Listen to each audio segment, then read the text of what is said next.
Pas l'habitude, tu le connais bien. Et comme ça, contre. Et bonjour à tous. Ah oui, j'entends. Je suis surpris de me trouver dans ce public, parce que ça m'arrive pas souvent. Enfin, je suis bien habitué aux réunions. Alors, je vais vous parler de ma carrière, en somme. J'habitais rue Royer, au Crèvecoq, et il y avait à ce moment-là 30 commerces dans j'étais là. Et ma mère allait dans les commerces, et maintenant plus rien. Après mon certificat d'études en 1936, on passait au niveau de la 6e à ce moment-là. C'était à cette époque-là qu'on passait le certificat d'études. Ma mère, un jour dans la rue, dit, je ne sais pas quoi faire de mon grand. Et c'était une amie qu'elle rencontrait dans les commerces, dont le mari était professeur à Sainte-Barbe de comptabilité, de mathématiques, oui, à l'époque. Elle lui dit, mais vous savez qu'à Sainte-Barbe, qui était une école professionnelle qu'on appellerait lycée technique maintenant. On travaille beaucoup, hein, je dis pas. Et alors, la deuxième année, ça correspondait à ce moment-là à la 4e.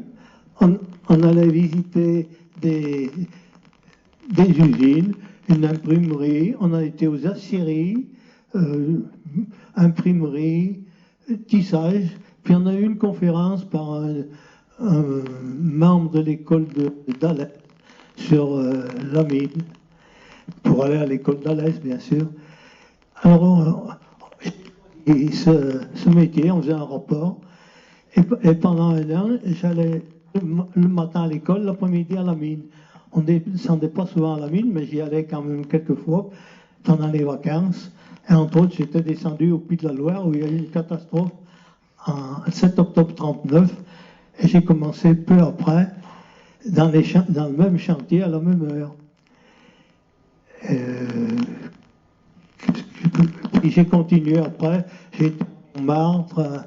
Alors j'étais géomètre adjoint, quoi. Et je suis revenu à la Loire, puis il y a eu une concentration en 1950. On a fermé la vallée du Gier et on a été tous regroupés à Couriot. Enfin, pas tout, puis à Couriot en 1950.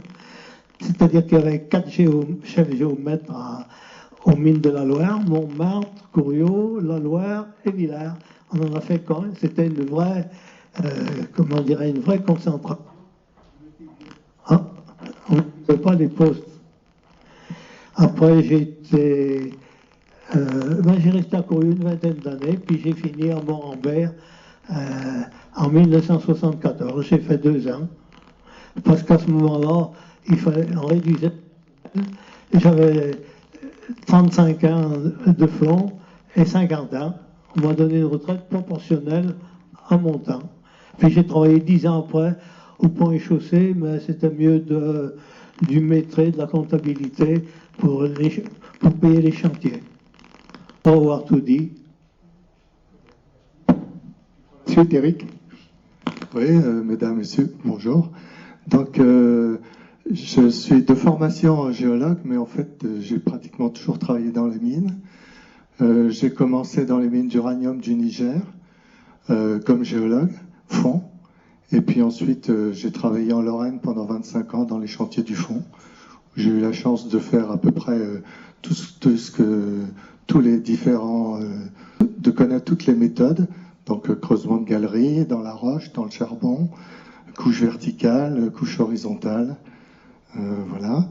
Et puis je suis arrivé à Saint-Étienne en 99 pour rédiger, si vous voulez, pour que les houillères rendent à l'État les concessions et les travaux miniers dans de bonnes conditions. Donc un certain nombre de puits avaient déjà été fermés, les études d'hydrogéologie pour savoir comment l'eau allait remonter quand on allait arrêter les pompes, c'était déjà fait, on connaissait les résurgences, mais il y avait encore les problèmes de traitement de l'eau, quelques petits problèmes de feu, et puis des problèmes de fermeture des ouvrages. À Saint-Étienne, il y avait 1200 puits verticaux, si vous imaginez le nombre de trous que ça fait, et environ 5000 fendus, c'est-à-dire des galeries qui rentrent dans la colline à flanc de coteau. en général qui plongent avec les veines. Et donc, il fallait boucher tous ces trous-là, les répertorier, et puis dire ce qu'on avait fait, expliquer de quelle façon on avait fermé, expliquer tout ça à l'État, et lui, il devait dire je suis d'accord ou pas d'accord. Le gros point de désaccord avec l'État, ça a été le problème de la surface qu'on devait garantir autour de chaque puits, où nous, on estimait en connaissant la qualité des puits qui avaient été creusés, et comme la plupart des communes n'avaient pas les moyens de digitaliser leurs cadastres, on a digitalisé les cadastres, et ce qui permettait ensuite de proposer aux communes de réaliser eux-mêmes ce qu'on appelle le renseignement minier. Vous savez, si vous avez construit ou vous allez faire construire une maison dans la région, qu'une des clauses, c'est d'aller voir aujourd'hui le bureau de recherche géologique et minière qui va vous dire, sous votre maison, on a exploité 3, 4, 5 veines en telle année, en telle année, en telle année. D'après les experts, il n'y aura pas de séquelles et vous pouvez construire votre maison. Voilà. Donc pour ce qui est, si on veut commencer par une anecdote, pour ce qui est des veines et de la profondeur, tout ça est très juste. On a eu des fois des petits soucis, surtout sur les travaux, tout de suite à la surface. Hein. J'ai un exemple, une maison à Roche-la-Molière où les personnes nous appellent, nous disent on voudrait faire construire une piscine dans notre jardin, mais on a donné un coup de pelle et il y a un grand tunnel qui passe au travers du jardin. Et celui-là, on l'avait pas sur les plans.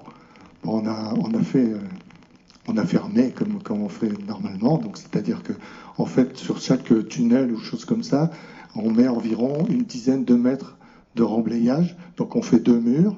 Et puis, à l'intérieur, on met du plâtre ou des choses comme ça, ou des cendres volantes, pour arriver à bien coller la voûte, pour être sûr qu'il n'y ait pas de mouvement ultérieur. Voilà, donc ça, c'était la partie donc travaux miniers. Donc, je vous disais les puits. Eh bien, on a fermé les puits, donc il y en avait, sur les 1200 puits, il y en avait déjà un bon millier qui étaient fermés. Sur les 10 dernières années, on a fermé les autres, on en a vérifié certains. Le principe principal pour la fermeture, c'est de réaliser ce qu'on appelle un bouchon autobloquant. C'est-à-dire qu'on réalise d'abord une plateforme pour pouvoir couler notre béton. Ensuite, sur 9 mètres de haut, on coule le béton. Pour que le principe, c'est que le coefficient de frottement, c'est-à-dire la résistance à la descente de ce bouchon, soit supérieur au poids du bouchon. À partir de là, le bouchon normalement est stable, on sait qu'il peut bouger légèrement, donc on a fait 5 ans après une vérification, effectivement sur la plupart des puits, on a rajouté 20 cm à 50 cm de béton pour retrouver le niveau originel. Voilà pour les puits. L'autre grosse partie de nos travaux, c'était bien sûr l'eau. Donc l'eau, l'étude hydrogéologique avait été particulièrement bien faite ici. C'est le bassin français qui a été le plus exactement imaginé, si vous voulez, pour savoir où allait sortir l'eau quand l'eau allait remonter jusqu'à la surface. Et il reste 7 résurgences, je crois, 7 résurgences minières, et donc sur lesquelles, soit les teneurs... alors, dans une résurgence minière, l'eau qui sort, elle est riche en oxyde de fer et en manganèse. Un petit peu de manganèse et parfois beaucoup d'oxyde de fer. Suffisamment en tout cas pour que ça sorte rouge à certains endroits. Donc, à partir de là, certains endroits ont été traités. On a traité l'eau. Certains endroits où on arrive avec les normes de potabilité dans la rivière. C'est le cas à Firminy dans l'Ondaine, par exemple, où on n'a pas eu besoin de faire quelque chose. Sur le Gier, on a une sortie à Terre-Noire. C'est une galerie qui se voit encore de la route, qui s'appelle la galerie de la Massardière, où là, on a été obligé de... on a traité la galerie et c'est pareil, au bout de très peu de temps, les teneurs étaient bonnes. Par contre, à Mont-Robert, il y a de l'eau d'un puits de la mine. En fait, c'est un peu compliqué. Vous devez connaître le terril de Saint-Pierre. Et donc, ce terril est actuellement exploité. On l'a vendu à une entreprise privée et il est exploité. Et quand ils vendent des schistes rouges, c'est-à-dire la pierre rouge, pour pour les routes, c'est mieux que du noir. Donc là où ils ont du noir, ils prennent de l'eau et ils favorisent l'oxydation du noir avec de l'eau qui puise dans l'ancien puits de la mine. Mais comme toute l'eau n'est pas absorbée par les cailloux, cette eau-là qu'on a enrichie en rouge, eh ben, elle retombe à l'extérieur et on dit à la mine, ouais, votre eau est trop rouge, donc il va falloir faire quelque chose. Donc on avait réglé le problème, mais là, effectivement, les teneurs étaient trop importantes.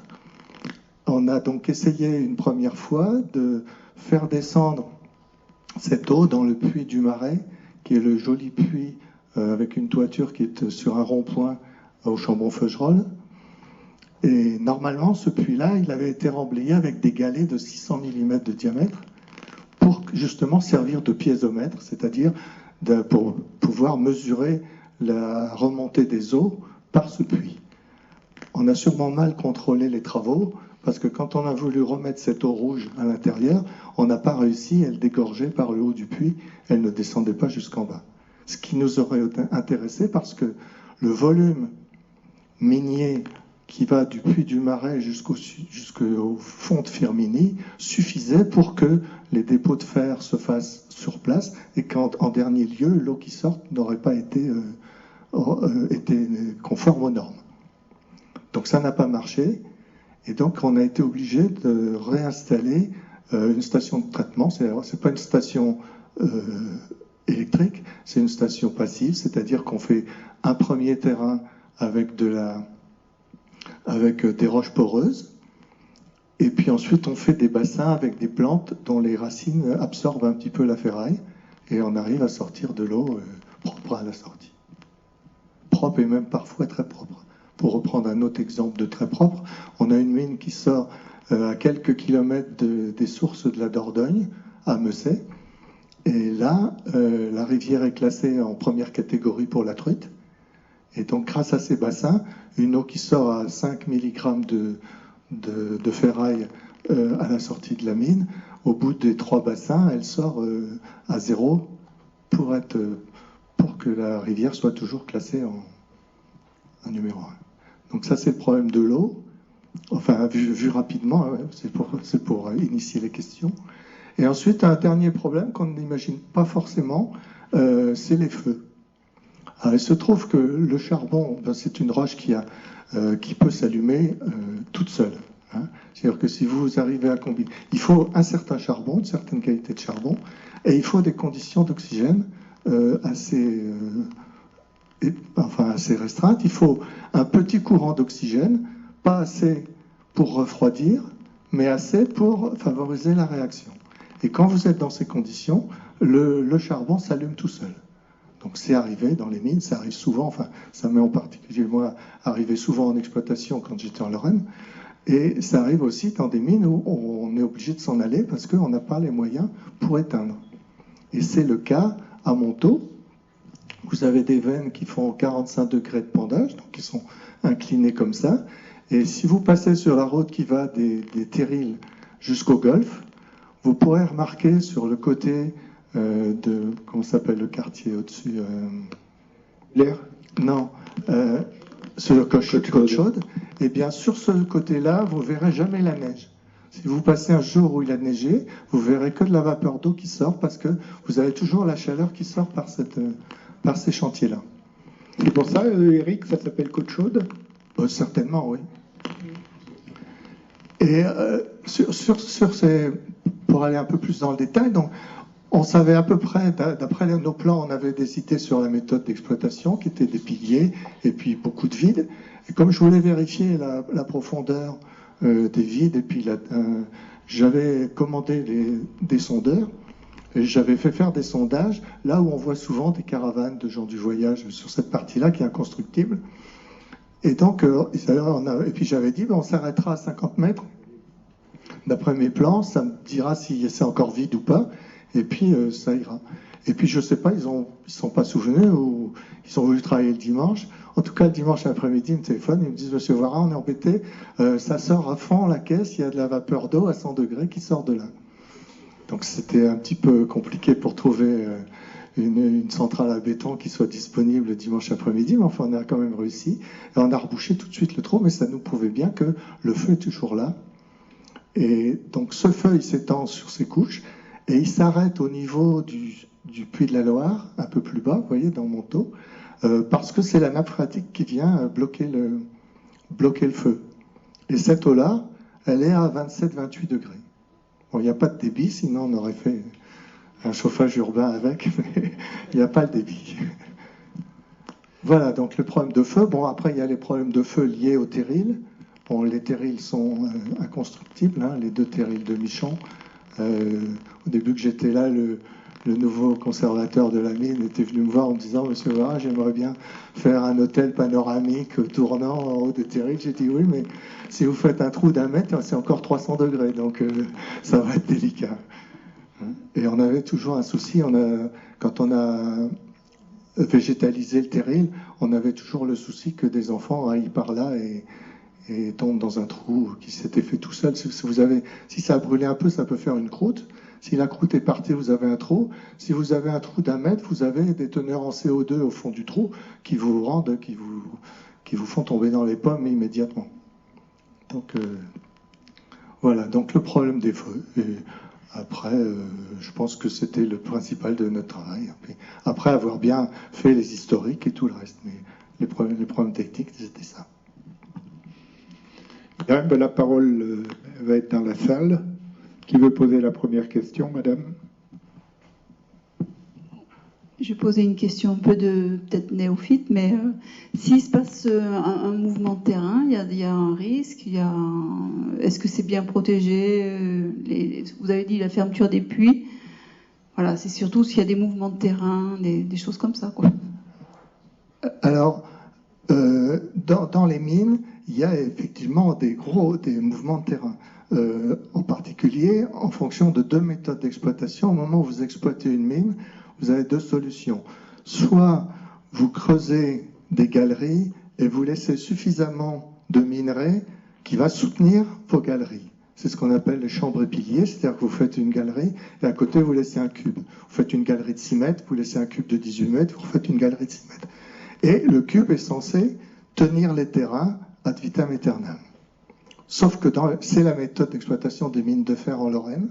Et vous avez sûrement entendu parler des problèmes des mines de fer en Lorraine, où, avec le temps et surtout avec la montée des eaux, ces piliers se sont détériorés et ils s'effondrent. Et à ce moment-là, ils s'effondrent en bloc. C'est-à-dire que dès qu'un pilier casse, forcément les autres, ils n'ont pas été calculés pour tenir celui qui n'est plus là, donc ils cassent tous et vous pouvez avoir un effondrement. Donc les mines de Lorraine sont à 200 mètres de profondeur, donc vous avez d'un coup les terrains qui tombent sur 500 mètres de long, par exemple, et qui descendent de 2,50 mètres, 3 mètres. Hein? Tous les gros problèmes qu'ont connus les mines de Lorraine, parce que autant ça existait, mais on n'en parlait pas quand la mine fonctionnait, parce que la mine fonctionnait, donc il y avait l'exploitant qui pouvait payer. Les maisons qui étaient au-dessus étaient à la mine, et elles étaient louées, enfin elles étaient fournies aux mineurs, mais c'est pas eux qui les avaient achetées. Donc on leur donnait un autre logement et puis on détruisait. Et puis quand les mines a fermé, eh bien il n'y a pas eu d'exploitant. Les gens, on leur a vendu leur maison pas cher, donc ils l'ont achetée. Et après, ils se retrouvaient propriétaires d'une maison qui était censée s'écrouler. Et donc c'est là que ça a posé, il y a une vingtaine d'années, d'énormes problèmes pour ça. Donc ça, c'est une méthode où ça s'effondre, c'est prévu. La deuxième méthode, c'est une méthode où c'est celle qu'on emploie dans le charbon, où on exploite, si la couche de charbon est comme ça, on l'exploite sur toute sa hauteur, donc 3-4 mètres de hauteur, et puis au fur et à mesure qu'on avance, on laisse s'effondrer derrière. Et à ce moment-là, et ce qui peut paraître un peu bizarre même aux spécialistes, c'est que quand vous enlevez une épaisseur de 4 mètres, enfin de n'importe quelle épaisseur, mais je prends un exemple de 4 mètres à 1000 mètres de profondeur, eh bien dans les 2 ans qui suivent, vous avez 90% de cette épaisseur-là qui tombe. Alors qu'on pourrait imaginer que le foisonnement des terrains aurait permis que ça s'estompe pas du tout, et donc au bout d'un certain temps, assez rapide, ça descend de 3,60 mètres. Donc à ce moment-là, là vous avez des soucis. C'est pour ça que quand vous exploitez, vous essayez d'être propriétaire des terrains, de les rendre non constructibles, ou d'imposer aux personnes qui veulent construire là de faire ce qu'on appelle des maisons antisismiques, c'est-à-dire le principe c'est de rendre homogène la partie du sous-sol, c'est-à-dire de chaîner dans le béton toute la partie pour que ce soit un cube.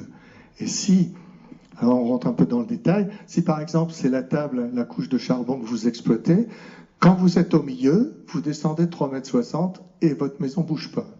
Si vous êtes sur le bord, par contre, c'est l'effet de cuvette, et là, tout vient de travers, vos fenêtres ne ferment plus, vous devez marcher dans la maison, et là, on est obligé de détruire la maison et de changer d'aide. Voilà, donc les deux méthodes pour les... Après, il reste ce qu'on appelle les effondrements locaux, c'est-à-dire, par exemple, un puits qui n'aurait pas été répertorié, et puis au bout d'un moment, s'il pleut trop, comme ces derniers temps, et puis d'un coup, ça s'effondre et le trou se fait. Donc ça peut faire des trous qui font de 8, 10, 15 mètres de diamètre maximum, un petit cône. Alors, pendant que j'étais là, donc, ça nous est arrivé 2-3 fois. Une fois, pas très amusante, parce que c'était à ras d'une maison à Roche-la-Molière, et le trou a fait quand même 7-8 mètres de diamètre. Après, bon, comme les gens n'étaient pas à côté, ça n'a pas posé de problème. On est venu, on a fermé avec un bouchon autobloquant comme celui dont j'ai parlé tout à l'heure. Un autre plus amusant, c'était au golf. Mon voisin faisait du golf, m'appelle un jour et me dit « Dis donc, il faudrait que tu viennes au trou numéro 8, parce qu'aujourd'hui, c'est pas difficile de le faire. Il y a un trou qui fait 1,20 m de diamètre. » Et là, c'était un petit puits d'1,20 m, je vous dis, à peu près de diamètre, qu'on n'avait donc pas sur nos plans. Et quand le golf avait été fait, il n'avait pas été bouché. Celui-là n'était vraiment pas bouché. Voilà. Alors, et pour redire sur les pronostics, on ne pourra pas vous dire qu'il n'y aura pas encore quelques trous d'effondrement, surtout sur ce que je vous disais, surtout sur les travaux de subsurface. Des choses qui sont creusées à 5 mètres, 10 mètres de profondeur et qui n'ont pas forcément été très bien planifiées. Moi, je voudrais poser une question au sujet des feux. Il y a quelque chose qui m'étonne, puisque pour qu'il y ait combustion, il faut qu'il y ait de l'oxygène. Et a priori, les galeries sont toutes bouchées. Comment s'alimente le feu? Alors, d'abord, il y a un effet aéromoteur du feu. Hein, donc il peut tirer de très loin et il y a suffisamment de fissures. Vous avez ici des feux qui sont à 30 mètres de profondeur. Entre 30 mètres et 0, vous avez largement de quoi faire entrer de l'oxygène. Surtout, comme je vous disais, qu'il n'en faut pas beaucoup pour que ça brûle. Si vous en mettez trop, ça éteint le feu. Enfin, si votre courant d'air est trop fort, ça éteint le feu. D'accord. Et les feux peuvent être très profonds? Oui, alors on donne un exemple, je crois que c'est en Pologne. Il y a un feu qui a pris au fond de la mine, donc à 600-700 mètres de profondeur, et qui est sorti par les puits, et donc on n'a pas été capable de l'éteindre, et il brûle toujours. Et après, oui, la profondeur. Alors, quand vous avez le feu au fond, par exemple, moi j'ai exploité des veines entre 1000 et 1200 mètres de profondeur. Là, le problème, c'est que vous avez le circuit d'aération de la mine qui est là. Donc, vous préparez votre rectangle de charbon comme ça, vous commencez à l'exploiter. Donc, la méthode d'exploitation, vous coupez des tranches de 70 cm comme ça, sur 200 mètres de long et sur toute l'épaisseur de la veine.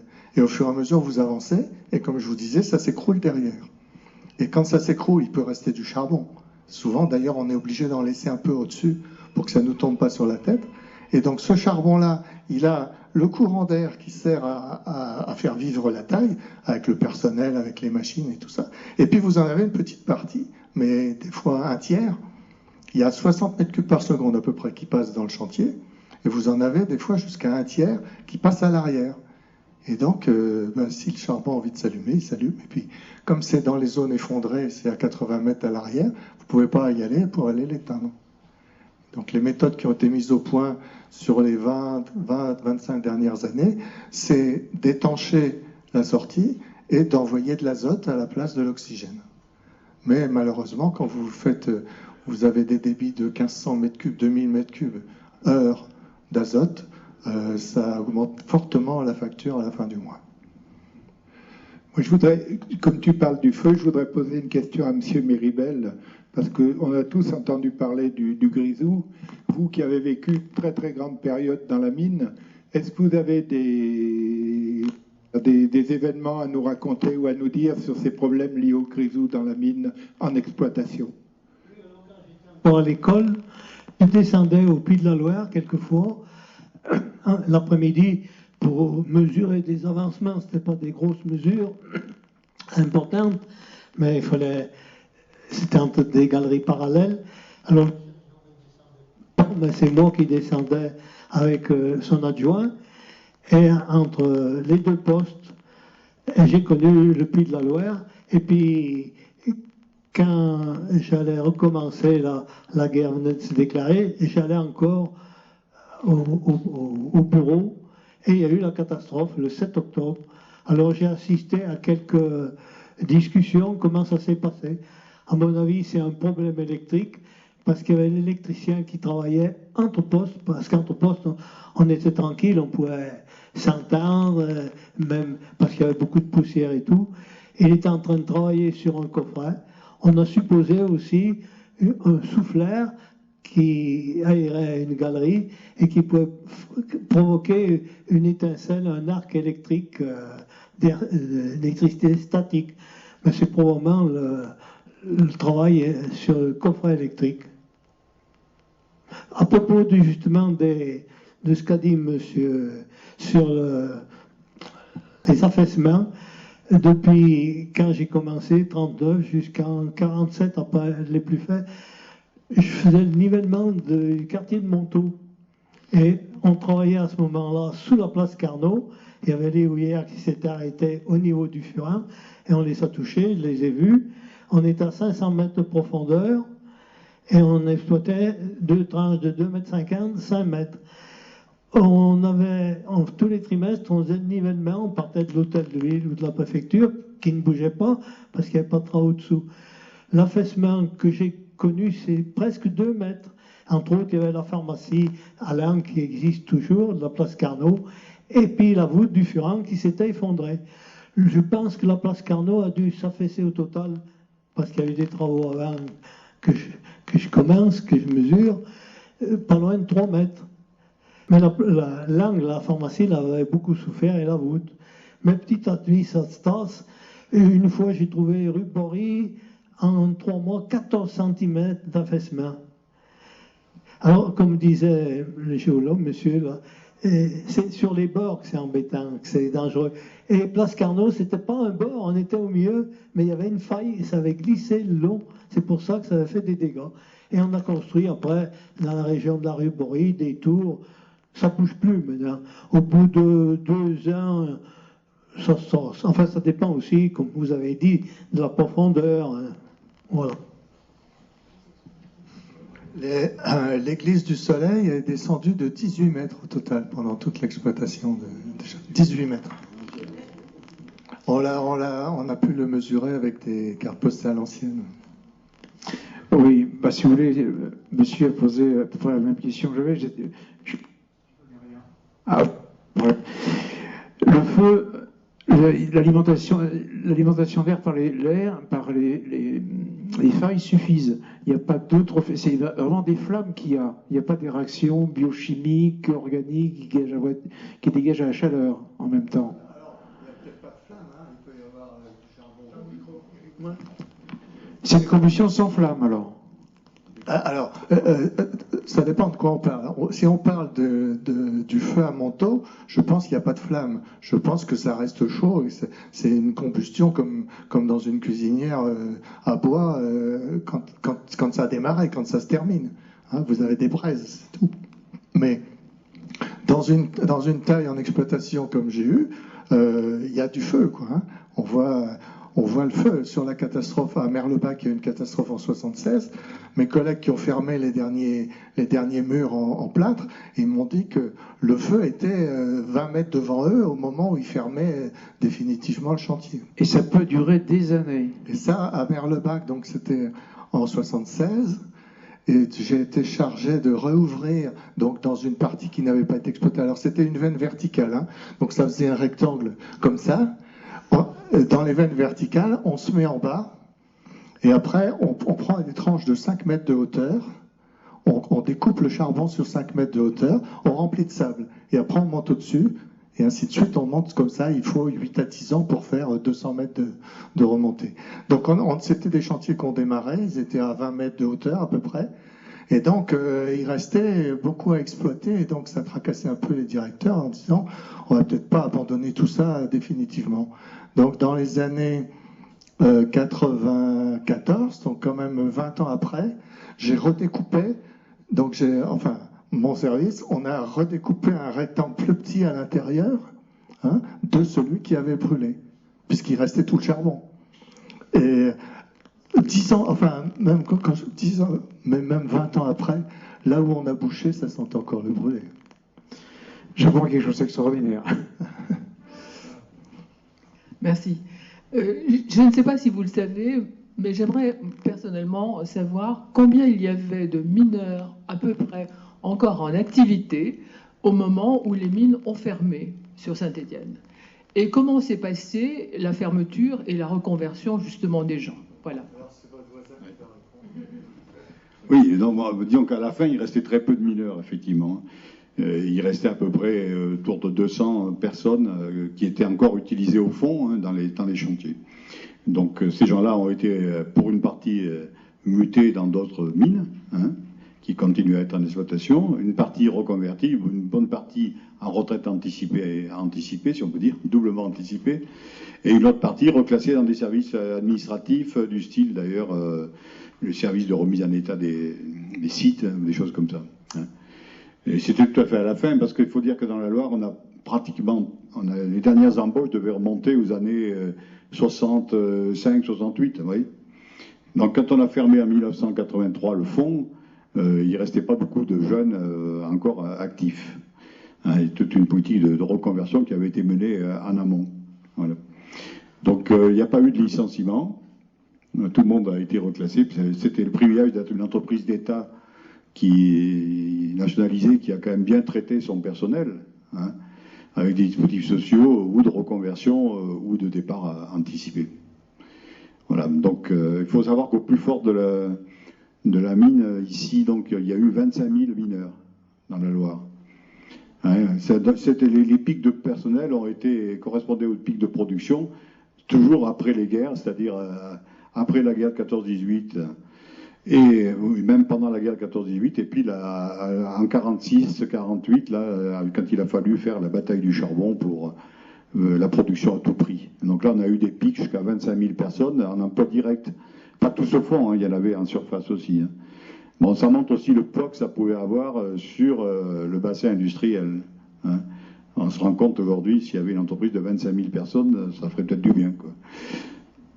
Je ne sais pas si ça répond à votre question. Oui, oui, très bien.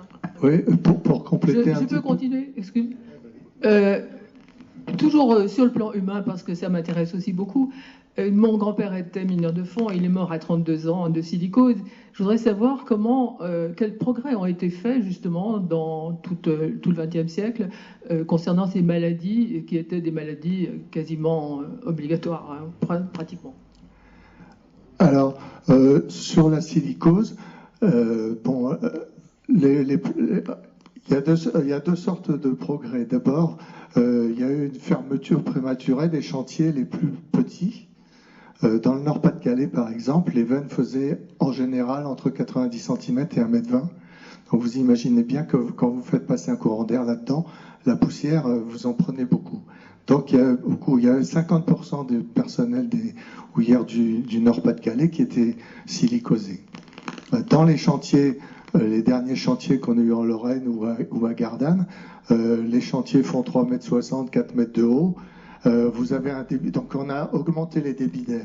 Hein, je vous disais tout à l'heure, 60 mètres cubes par seconde, c'est un grand courant d'air, hein, c'est un bon vent pour justement faire partir la poussière, pour diluer le grisou et pour aller refroidir l'ensemble de l'atmosphère.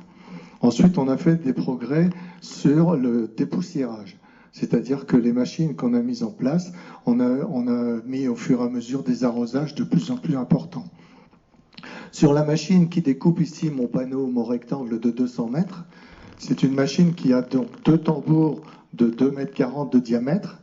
Et sur ces tambours, on a des buses. Ce sont des pics qui coupent le charbon, hein, qui tapent dedans et qui cassent en petits morceaux. Et sur chaque pic, vous avez une duse à eau qui envoie de l'eau. et vous envoyez 400 litres minute sur chaque tambour. C'est-à-dire que si par exemple vous êtes obligé de vous arrêter parce qu'il y a une panne ou quoi que ce soit, si vous ne coupez pas l'eau tout de suite, vous noyez l'ensemble de votre chantier en quelques minutes. Donc ça a été très important pour la poussière. Et l'autre problème, ça a été les protections individuelles. Il fut un temps, quand j'ai commencé, on fournissait aux mineurs des masques comme ceux que vous pouvez connaître pour les produits chimiques, avec une grosse joue en caoutchouc, là. Et puis, mais comme c'était du caoutchouc et dans les conditions dans lesquelles on travaillait, les gens attrapaient des boutons et donc ils ne voulaient pas les mettre. Ils ne pouvaient pas les mettre. Et on a été sauvés par la société 3M quand elle a inventé les masques en papier. Et sur les dernières années, les gens qui travaillaient à la machine, donc qui avaient le plus de poussière, ils pouvaient prendre 2-3 masques dans leur poche, et puis au fur et à mesure du poste, ils gardaient leur masque à poussière sur eux. Pour compléter ce qu'a dit M. Warren, effectivement, il y a eu aussi un suivi individuel. Mais la silicose a été reconnue tardivement. Il a fallu, dans les années 46 seulement, qu'on reconnaisse ça comme maladie professionnelle. Avant, c'était, les mineurs mouraient d'asphyxie, c'était mis sur le compte d'une maladie pulmonaire, mais on ne savait pas trop. C'était quand même très tardif. Et donc, on vous reconnaît qu'on a laissé travailler les gens exposés, aux poussières, jusqu'à des taux d'imprégnation élevés. Mais enfin, dans le cas là, comme vous citez, à 32 ans, probablement que c'est quelqu'un qui a dû travailler très tôt, et certainement dans les chantiers au rocher. Parce qu'effectivement, le problème est moindre dans les chantiers charbonniers. Et quand on creuse les galeries au rocher, on est dans des grès avec énormément de silice. Et donc, si on ne se protège pas, ou comme à l'époque, les techniques n'étaient pas très... Non plus, il n'y avait pas l'injection d'eau dont tu parlais. Les gens qui travaillaient dans ces chantiers-là, ils pouvaient mourir rapidement de la silicose. Alors que dans les chantiers au charbon, souvent, ça se produisait plutôt en fin de carrière, à la retraite, et dans des conditions atroces d'ailleurs aussi. Alors, je vais vous dire, pour la mesure de prévention, quand ça a été un peu plus élaboré, on a fait une classification des chantiers, tu l'évoquais tout à l'heure aussi. Il y a des chantiers qui craignent moins en fonction de la qualité du charbon ou de la nature du chantier. Et les gens eux-mêmes étaient classifiés en fonction des risques qu'ils présentaient déjà. Et on avait donc on faisait correspondre, si on peut dire, l'aptitude des personnels à la classification des chantiers. De toute façon, on ne va pas envoyer quelqu'un qui avait déjà une silicose naissante dans un chantier où il y avait un taux de silice élevé et qui était classé à risque. Mais je pense qu'on peut considérer qu'aujourd'hui, par exemple, ce serait pratiquement impossible de faire travailler les gens dans les conditions où on a fait travailler ici dans la Loire. C'est assez différent peut-être à certains endroits, parce qu'effectivement, on avait quand même des taux d'empoussiérage élevés, surtout, c'est plutôt de la poussière de charbon que du rocher, mais enfin, ils étaient quand même très élevés. Et je ne pense pas que l'argumentation le permettrait aujourd'hui, Voilà. Mais à l'époque, il y avait un taux d'acceptation. On pouvait faire travailler les gens jusqu'à un taux de remontée du fond seulement quand ils avaient 30% d'indemnité, d'incapacité. 30% seulement. Comme c'est une maladie évolutive, à 30%, ils étaient encore... ils ne ressentaient pas trop les effets, mais ça venait très progressivement et ça ne s'arrête jamais, la silicose, c'est-à-dire que c'est de plus en plus obstrué, les poumons, jusqu'à la mort, et jusqu'à d'abord une mort lente par asphyxie, et qui est quelque chose d'atroce. On voit d'ailleurs encore des anciens mineurs, on en voit encore ici, qui se promènent avec des bouteilles d'oxygène, tout ça, ça existe encore pas mal. Et c'est quand même été un fléau, finalement, de notre profession, en tout cas ici. Toutes les mines n'étaient pas assez... à Gardanne, tu as cité Gardanne tout à l'heure, il n'y a pas du tout de silicose à Gardanne. Voilà. Parce que là, les roches environnantes sont calcaires, et le charbon lui-même, c'est de la lignite, c'est du lignite. Et donc, c'est assez curieux. D'ailleurs, il n'y a pas eu vraiment d'explication quand même complètement. Il y a quand même un taux de silice dedans, mais il n'y a pas de silicose. C'est curieux. Vous savez où il y a eu un gros changement, c'est lorsqu'après-guerre, on a miné à l'eau dans les chantiers au rocher. Alors qu'avant, jusqu'à 46-47, ceux qui travaillaient au rocher, j'ai connu des Grecs en particulier, à Montmartre, des Polonais.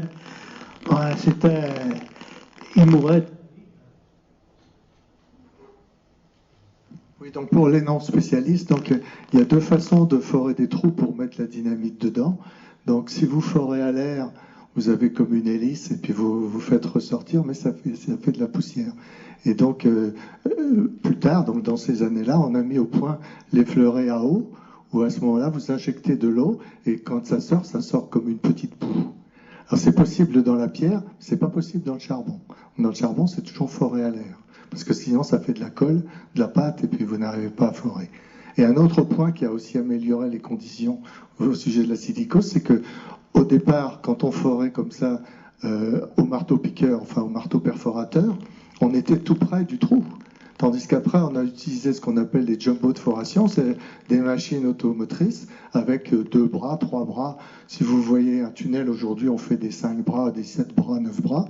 Et à ce moment-là, l'opérateur est déjà à 15 mètres de distance de la sortie de la poussière.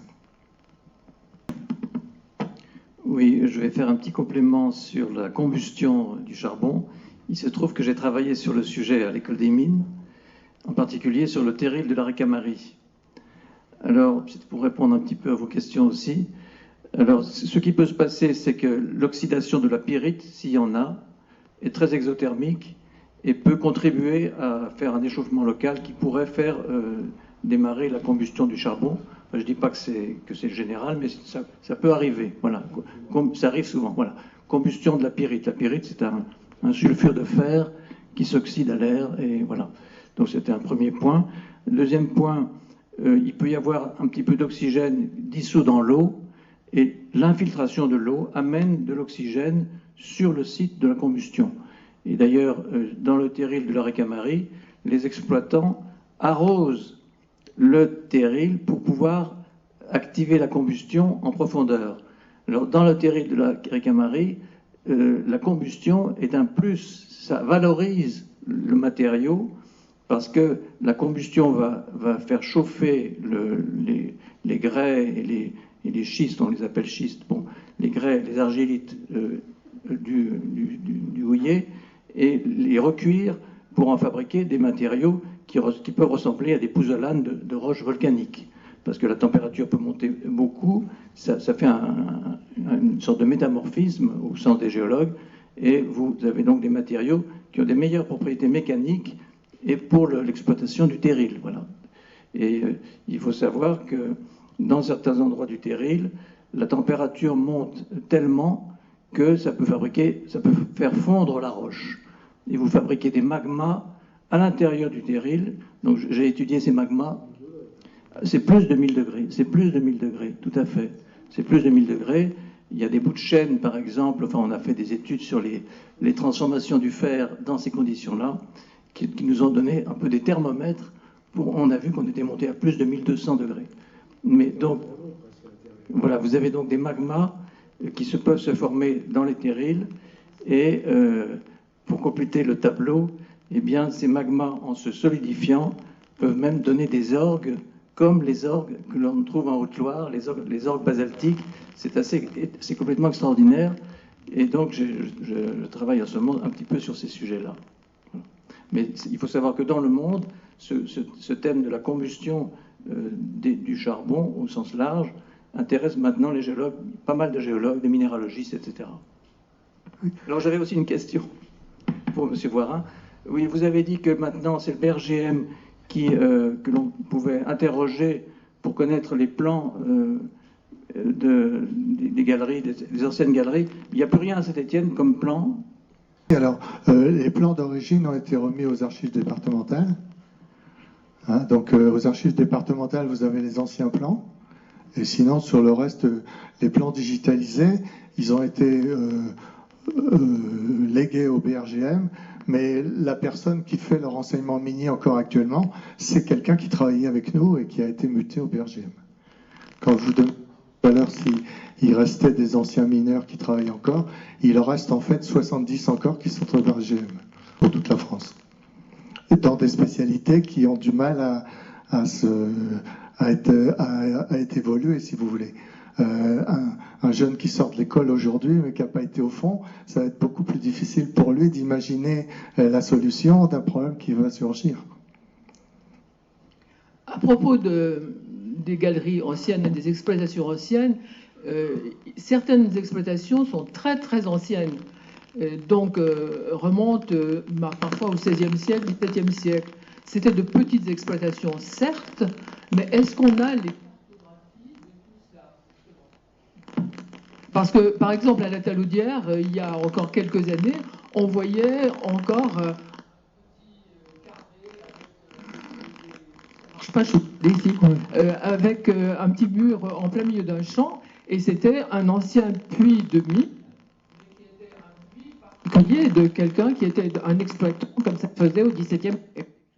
Grâce aux fossiles de fougères, de plantes, etc., qui ont été récoltés à Saint-Étienne. Il y a une très grande variété d'espèces végétales, plusieurs centaines de végétaux différents qui constituent qui permettent de définir cette époque géologique. Alors, le stéphanien a maintenant une valeur européenne, puisqu'au niveau international, il a fallu partager les étages et en donner aussi à des pays qui n'en avaient pas, puisque l'Europe, la géologie est née en Europe, et donc les différentes époques géologiques ont d'abord été définies en Europe, mais bien sûr qu'il y avait aussi des époques correspondantes ailleurs. Alors donc il y a l'aspect des végétaux, l'aspect de la géométrie. Alors effectivement, on peut essayer de reconstituer les paysages dans lesquels se sont formés ce charbon. Il n'y avait pas que le charbon, puisqu'il y avait des grès, il y avait des apports de débris qui venaient des montagnes qui étaient autour. Hein, les granites qui étaient autour dans les montagnes se détruisaient. Il y avait des grains de quartz qui fabriquaient ces grès qui venaient s'interstratifier, qui venaient recouvrir les zones où il y avait des végétaux qui se développaient. Et ça pendant des millions d'années. Alors là, la discussion effectivement sur la signification du bassin, sur les hypothèses de charriage de Maistre. Je peux en dire deux mots, ça devient un petit peu technique, mais c'est vrai qu'au début, on avait tendance à imaginer une histoire géologique assez simple, en disant, bon, il y avait d'abord des sédiments grossiers qui forment des grès, etc., des conglomérats, des poudingues, etc., puis ensuite des sédiments plus fins jusqu'au charbon. Et puis quand on retrouvait des sédiments entiers, on se disait, ah bah tiens, il y a dû y avoir une faille, il y a dû y avoir un charriage, il y a dû y avoir une cause volcanique qui nous a on recommence la séquence parce qu'on a eu un effet de charriage. Et puis maintenant que la sédimentologie a fait des progrès, on connaît mieux, avec l'actuel, ces paysages. Ce sont des paysages où vous avez une montagne et vous avez alors, je ne sais pas si je mets le micro correctement. Il y a des crues régulièrement, donc vous avez des marécages avec le développement de végétation, avec toute cette végétation qui va donner du charbon finalement, et de temps en temps vous avez des crues, mais c'est à l'échelle de quelques centaines d'années ou quelques milliers d'années, et recouvrement de ces zones végétalisées par des grès, par des sables et des argiles. Et puis ensuite ça se calme, la végétation reprend, enfin, etc. Vous avez un méandrage dans ce grand bassin, et finalement, vous pouvez comprendre de cette façon-là la succession d'alternance de niveau de charbon, de niveau de grès, d'argilite, sans avoir besoin de tout casser et pour remettre en pile les séquences qui se retrouvent. Voilà. Si je veux résumer très rapidement, mais il y a quand même eu aussi des failles et des charriages, mais beaucoup moins que ce que l'on avait dit dans les premiers schémas du bassin. Le bassin est très haché, hein, de failles petites, grandes, de 200 mètres. Alors je vais raconter quelque chose à propos des plantes. Un jour, dans la vallée du Cluzel, on creusait un traverbin, enfin une galerie horizontale au rocher, pour aller à la rencontre d'une couche. Hein. C'était au jour, un monsieur de Metz qui se promenait souvent, et il a trouvé des pierres, et puis il a dit, eh ben, vous ne trouverez rien, c'est des odontoptéris mineurs, je me rappelle, vous n'êtes pas dans cet horizon, on a arrêté la galerie, elle avait une cinquantaine de mètres. pour dire que les plantes avaient quand même une raison d'être. Oui, bien sûr, pardon. Oui. Les plantes, elles sont intéressantes pour la science, mais aussi pour l'exploitation. Parce que comme vous savez peut-être que l'évolution biologique ne repasse pas par les étapes où elle est passée.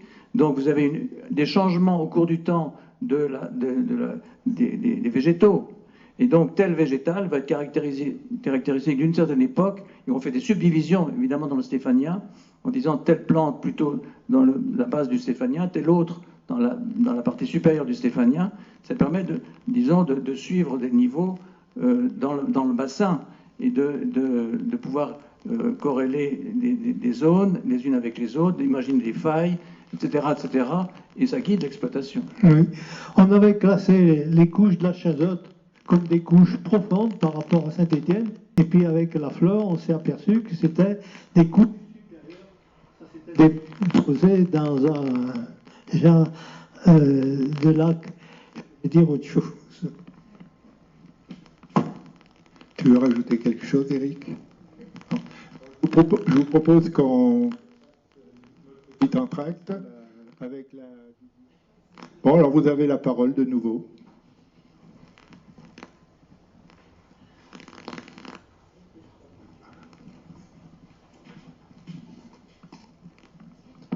Une petite question, donc bonjour déjà. En fait, j'ai été assez surpris, pour pas dire enthousiasmé, par les puissances qui peuvent être mises en branle avec une mine abandonnée, une simple mine abandonnée. Et je me dis, tout ce dont vous parlez en termes de production de chaleur, de gaz aussi, parce que qui dit combustion dit gaz, dans quelle mesure ça pourrait pas être exploité aujourd'hui, tout simplement parce qu'il n'y a rien à faire qu'à l'exploiter, parce que ça marche tout seul? Alors, on a essayé plusieurs choses. Dans les années 60, on a essayé de récupérer, déjà de faire brûler le charbon, de récupérer le CO et de faire brûler le CO et le transformer en CO2. Donc le problème, c'est qu'on n'a pas réussi à faire des fracturations hydrauliques entre les deux trous suffisamment fiables pour refaire sortir le CO. D'un autre côté, quand vous avez du CO, vous avez déjà consommé pas mal d'énergie, donc c'était pas très intéressant. La chaleur, non, on peut pas la prendre dans un gisement de charbon parce que il y a quand même pas toutes les mines de charbon qu'on abandonne qui sont en train de brûler. Donc c'est pas le cas. Et donc on a essayé, alors plusieurs fois, dans les années 70 dans le Gard, on a fait des essais de fracturation hydraulique pour essayer de récupérer du grisou. Mais on n'arrivait pas, il sortait à la fois beaucoup de poussière, beaucoup de gaz et beaucoup d'eau, et avec des débits très insatisfaisants. Et puis récemment, donc dans les années 80, les Australiens sont venus essayer de faire, de récupérer le grisou de la même façon qu'on prend le gaz de schiste, c'est-à-dire faire une fracturation. Mais ils sont donc, j'avais participé à ces travaux. Ils n'ont pas trop bien écouté les anciens du gisement de charbon de Lorraine. Ils sont allés dans des endroits où il y avait tellement d'eau qu'on n'a pas réussi à enlever la pression d'eau sur le trou pour que le gaz sorte. Voilà. Entre-temps, il y a eu une interdiction des gaz de schiste, enfin de la recherche sur les gaz de schiste. Et donc c'est tombé, c'est arrêté.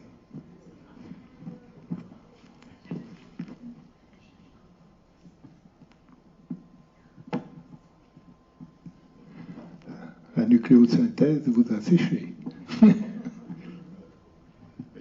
Demandez à Marcel Miribel, parce que c'est quand même une anecdote assez intéressante, en tant que géomètre, comment il a fait pour creuser la galerie qui rejoignait le puits Coriot au puits Pigeot, soit 4 et quelques kilomètres. Comment un géomètre peut faire arriver face à face une galerie en partant de 2 points comme ça? C'est un travail assez long parce qu'on n'a pas sur quelques centimètres. Oui. Qui peut nous donner un élément. Il pourrait y avoir peut-être des trucs gyroscopiques, je crois qu'en Allemagne ils en ont utilisé, mais nous, on peut avoir des bases à partir de deux puits rapprochés, c'est-à-dire qu'au départ, on arrive avec soit en descendant deux fils, chose très aléatoire, ou la boussole. Alors nous, à Couriot, on avait le puits Châtelus et le puits Couriot qui sont pas loin, et je sais pas, ça s'est creusé après, on a eu le puits Rochefort. Alors, pour rejoindre Pigeot, on a utilisé les bases IGN. Ce sont des bornes, il y en avait une à Saint-Romain-les-Atteux, il y en a une qui était vers la Croix du Pertuis. Elles sont situées à 10 cm près, on connaît leurs coordonnées. Après ça, il faut tenir compte de l'altitude, parce que, je vais vous citer un exemple, entre le puits Couriot et le puits Pigeot en ligne horizontale, en ligne droite, il y a 4 km 300. Eh bien, à 700 mètres de profondeur, parce que Pigeot est plus profond, les fils à plomb se rapprochent de 43 cm. C'est pas tout à fait négligeable, mais on en a tenu un peu compte parce que les éléments d'hygiène sont à 0 degré, à la cote 0, et nous on navigue entre 6 et 700. Alors on a descendu des fils à plomb dans chacun de ces puits, Couriot, Rochefort, Pigeot, Marseille, et ça nous a servi de base, et on fait des relevés entre des mesures, d'angles et tout. Et puis en plus, il y a le problème aussi que nous partions de Couriot à côte moins 100, et on descendait à Pigeot à moins 320. Alors les mesures sont ramenées à l'horizontale, et il y avait des plans inclinés. Et puis, comme toujours, du côté Pigeot et même du côté Couriot, on a trouvé des terrains très difficiles. Alors on devait se rencontrer à peu près comme ça, et puis on a raccourci, et puis à un moment donné, Pigeot était pas encore arrivé, et nous on est arrivé au point à la côte, et en face, calcul.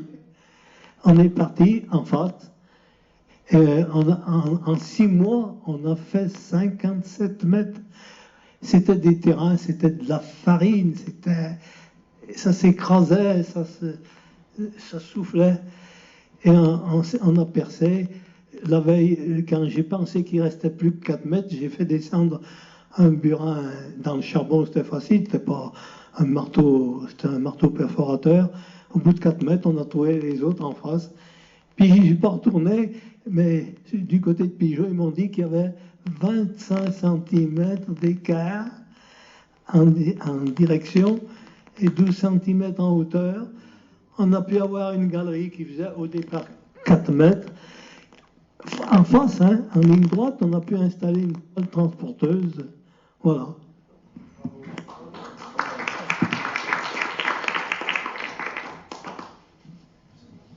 Dans les mesures quotidiennes de direction de galerie et tout ça, c'est très difficile, surtout dans les galeries de charbon, parce que lorsque vous soutenez votre galerie de charbon avec des cintres, eh bien, vous avez la pression du charbon. Donc, si vous accrochez, le géomètre, il accroche son fil, pour savoir comment, le mineur, pour savoir comment il doit aller droit, il lui plante un fil, par exemple ici au plafond, enfin en haut de la galerie, 20 mètres plus loin un autre fil, et le mineur avec sa lampe, il vise, et ça donne l'axe pour le conducteur de la machine qui va creuser la galerie au charbon. Mais le lendemain, s'il y a eu un petit peu de pression de terrain sur le cintre, il y a un des deux fils qui a bougé, et puis 50 mètres plus loin, vous pouvez être hors axe de 1 mètre ou 1 mètre 50 ou 2 mètres. Donc pratiquement, vous avez déjà le géomètre qui descend pratiquement au moins 2 fois par semaine, si ce n'est 3, et qui refait ses points à chaque fois pour qu'on puisse avancer droit. Et dans les galeries au rocher qui bougent un peu moins, on a réussi à installer des rayons laser, mais toujours quand même en les vérifiant au moins tous les 2 jours. Parce que tout le milieu bouge beaucoup. On parle des repères qu'on a dans les galeries au rocher en arrière, qui sont à 100 mètres de distance, parfois même 200. Alors là, mais il faut tout refaire, et puis au début, on met sur 1 mètre ou 2, on met ces fils, et puis il faut les suivre parce qu'ils bougeraient que de quelques centimètres vite. Il faut le suivre souvent. S'il vous plaît, oui. Vous avanciez donc par triangulation avec, pour repérer vos points. Au jour, oui, c'est par triangulation. Oui. Alors, on avait une borne vers la croix du Pertuis. On avait la tête de la statue du Guiset. Et on avait créé des points au sommet du Jardin des Plantes. Ça, c'est des points qu'on a créés. Un à Montferré. Il y en avait un sur le premier crassier. J'y montais souvent. Il ne m'est jamais rien arrivé. Une fois, j'y monte tout seul. On avait mis un burin. Il se met à pleuvoir. J'étais dans le brouillard. J'ai descendu à toute vitesse. J'étais tout seul. Mais vous aviez déjà des lunettes ou... Non, mais... Ce jour-là, je ne sais pas, j'avais été voir quelque chose. J'avais rien du tout. Non. Mais on s'est installé au sommet du crassier, oui. Ouais. Ah oui. Avec un théodolite, oui. Alors, malheureusement, on n'avait pas des instruments qui avaient déjà servi. Hein. Alors, on prenait les angles, on les additionnait, une dizaine, et on les divisait. Et à ce moment-là, on avait rencontré des gens du cadastre qui nous avaient demandé s'ils pouvaient utiliser nos points. Enfin, ils n'en sont pas servis, mais ils avaient des plus jolis appareils, puis qui n'avaient pas été dans la mine. Et pour prendre les longueurs, alors? Alors, les longueurs, c'était un ruban d'acier. Alors, on s'y mettait des fois à 3, parce que des fois, sur des rails, on arrivait par terre, mais avec la pente, il fallait tenir au point voulu. Alors, on tirait dessus. On n'avait pas les moyens modernes. Il fallait convertir en vertical et horizontal. Oui, une précision que tu n'as pas dit. La difficulté, c'est d'amener une base au fond d'un puits. Vous êtes en surface, vous avez bien repéré vos points, vous avez les coordonnées. Mais il faut que ces mêmes points, on les retrouve 800 mètres plus profond. À Pigeot, c'était à 800 mètres, même peut-être plus. Et donc, tu dis, il n'y a qu'avec des fils à plomb qu'on arrive à descendre 2 fils à plomb, de façon à les stabiliser pour qu'en bas, on puisse avoir 1 mètre, disons à peu près, de base, à partir de laquelle sera construit tout le cheminement du creusement. Je l'ai essayé au Pirambeau, à, je sais pas, 200 mètres de profondeur. D'abord, on a une distance à Couriot, on arriverait à avoir 3 mètres. C'est qu'il y a le guidage, il y a tout. Puis le Puy Rochefort était très pentu. Alors je vais vous dire, au Puy Rochefort, on a descendu un fil à plomb de 700 mètres. On a demandé à l'ingénieur d'exploitation s'il pouvait arrêter l'aérage, parce qu'il y avait le courant d'air. Ah, il nous a dit non, pas possible. Alors le fil à plomb, en bas, il se balançait comme ça. Hein. Ben, on a pris une moyenne. Descendre un fil à plomb, c'est pas une petite affaire aussi. Hein. C'est stabilisé avec de l'huile. Oh, on l'a pas stabilisé, non. Oh, il faudrait poser, pratiquement, il faudrait poser le bidon d'huile où, dans des puits comme Rochefort, il pleuvait. Oh, non, il y a des trucs très théoriques sur les livres, mais au pied du mur, on se débrouille. Heureusement que vous avez percé quand même. Ah oui, ah oui. Et d'autres questions? On pensait que ça allait faire un pendule de Foucault extraordinaire, un pendule de 700 mètres. D'autres questions? Bon, s'il n'y a pas d'autres questions, ce que je vous propose, parce que la librairie de Paris a la gentillesse de nous inviter à boire, je ne sais pas si on peut appeler ça un petit apéritif à cette heure-là, mais enfin un petit verre de l'amitié, comme on dit. Et bien, si vous êtes d'accord, je vous propose de conclure maintenant. Et puis de continuer à discuter plus librement autour du verre que nous offre Alexandra. Merci à vous d'être là ce soir. Merci à nos 2 conférenciers. À Eric.